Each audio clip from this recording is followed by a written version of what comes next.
completely up to date. When a person gets moksha or mukti, liberation from this material world, it means their karma is finished. They have no more karma. Their karma is all wiped out by divine grace, which is the only way to get your karma wiped out. Otherwise, everything we do creates some future reaction. Every action, even every thought, creates a future reaction according to our desire. So there's prarabdha karma, or the karma that's coming into fruition in this lifetime, and then there's kriyamana karma, karmic seeds sown in this life. Whenever a person does something that's not devotional service, it creates more karmic reactions that go into the next life. Good or bad, doesn't matter. Even activities in the mode of goodness,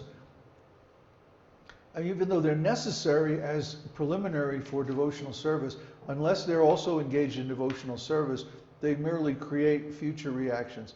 For example, charity. Well, let's say a person spends their money in feeding people, feeding hungry people. Anywhere you go in the world, you can find hungry people. There's always some unfortunate poor souls who are bereft of place to stay or place to eat. There's always people that you can find who need help. So feeding them is pious activity, mode of goodness. But if we feed them ordinary food, that simply creates more karma. If we feed them prasadam, then not only they become liberated, we also become liberated because we've engaged our charitable activities in devotional service. So everything. We can't avoid activities in the three modes of material nature because the material body needs all three modes to function. We can't just sit under a tree and, be kind to everyone and like that. The world is too contaminated for that. We have to go out and fight to earn a living.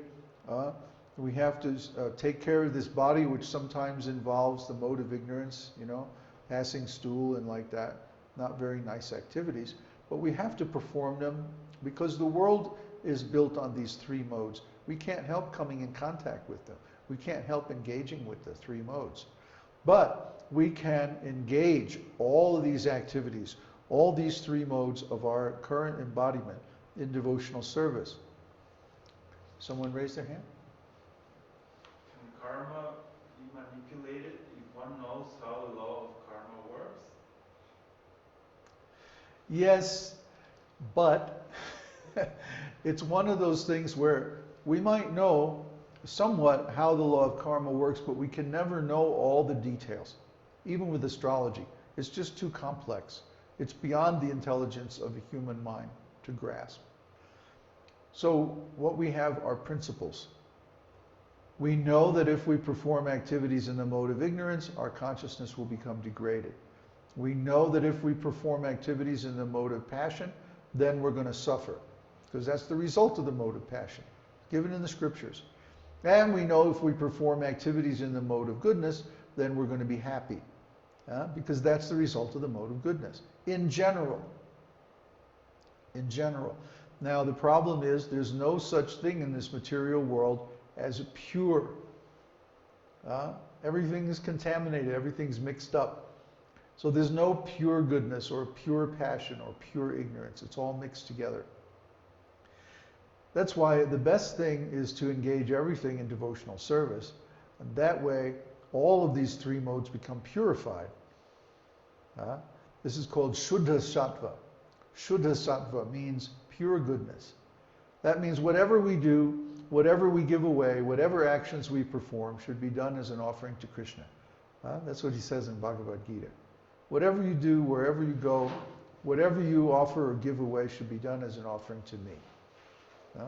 That's what Krishna says. So animals and plant life are subject to the laws of karma? No.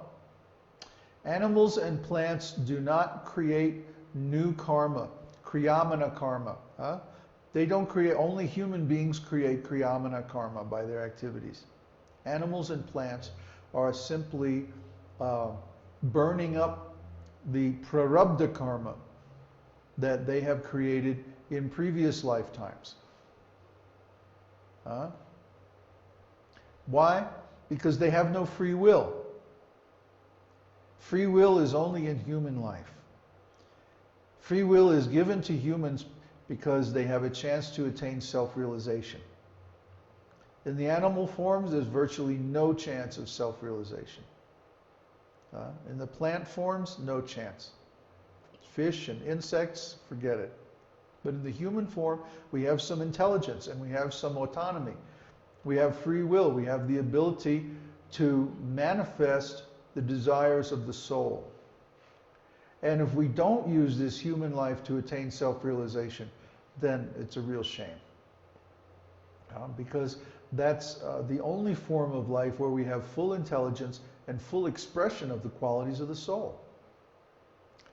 Just like we talked about last time, the fire can be covered by smoke, it can be covered by dirt, or it can be put out almost completely.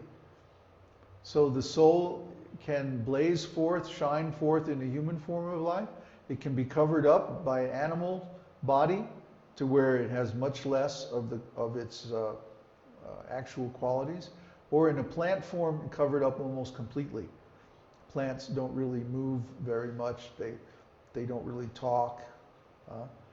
They don't express emotion and like that. Animals do.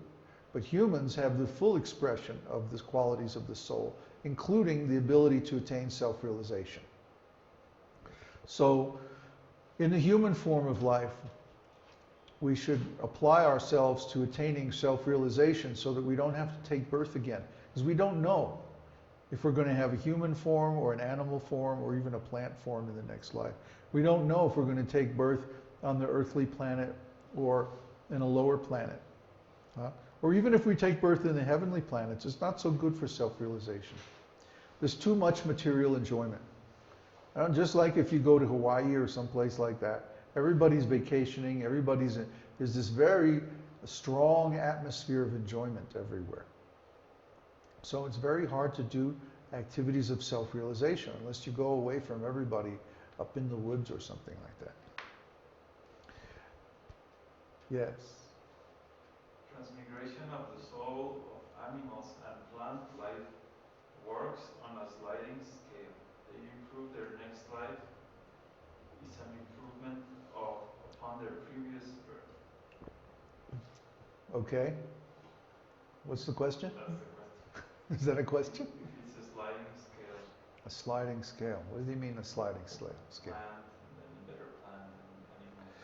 Well, yeah, and Prabhupada makes a mention of that he says evolution is evolution of consciousness. It is not evolution of bodily forms. A species, we've never seen, no one has ever observed another species coming from a different species. No one has ever observed a reptile turning into a bird. That's just a theory. But what does happen is that the soul transmigrates from lower forms to higher forms through 8,400,000 species. And finally, we get the opportunity for a human form. And then we have to exercise that for self-realization. The animal forms, like I said, they're just burning up their prarabdha karma. They have no free will. But we have the ability to choose. Do I want to live in this material world? Or do I want to go to the spiritual world, which is my real home? So let's take the opportunity to get out. And let's also influence our astrology clients that they should engage their life in this way and get out. So now in the next section, the different types of karma are discussed. And he talks about the fixed signs, the movable signs, and the dual signs. You'll notice if you look at the chart that we gave last time about the signs, some of them are fixed, movable, or dual. Fixed signs, any planets that are in fixed signs, denote qualities that are very difficult to change, whether good or bad. These are engraved on the native's heart, so to speak. These are very, very deep-rooted qualities that, in order to change, the person would have to make a huge effort over a long period of time. On the other hand, planets that are in movable signs denote qualities that are very easy to change. Again, whether good or bad. Okay? I'm not going to give any examples because we're just talking a very high level about principles. Now, dual signs are sort of in between. They're not exactly movable or they're not exactly fixed. So these qualities can be changed, but it does take some disciplined effort over a significant period of time. The fixed signs, very difficult to change.